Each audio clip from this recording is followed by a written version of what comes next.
नमस्कार बालमित्रांनो, तुम्ही बकुळीचे झाड पाहिले आहे काय?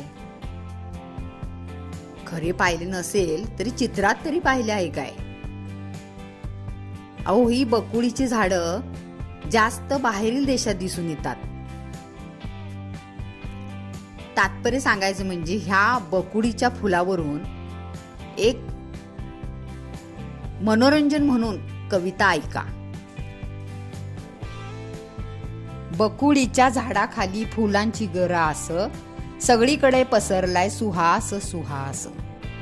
पाखरांनी केले तिथेच निवास, बकुळीच्या झाडाखाली फुलांची गरास. गाय हंबरून सांगे वासरास, बघ किती उठलाय मधुर सुहास. गाय वासरू झोपी गेले फुलात, बकुळीच्या झाडाखाली फुलांची गरास.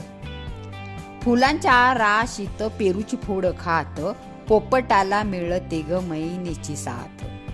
विटू विटू बोले धरून फुलास, बकुळीच्या झाडाखाली फुलांची गरास.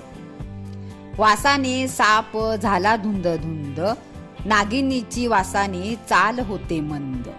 वेळ का घालते धरून फुलास, बकुळीच्या झाडाखाली फुलांची गरास. फुले सारी पसरली दूरवर, फुलांच्या राशीत लांडोरानी मोर. फुले लागली मोराच्या पिसास, बकुळीच्या झाडाखाली फुलांची गरास.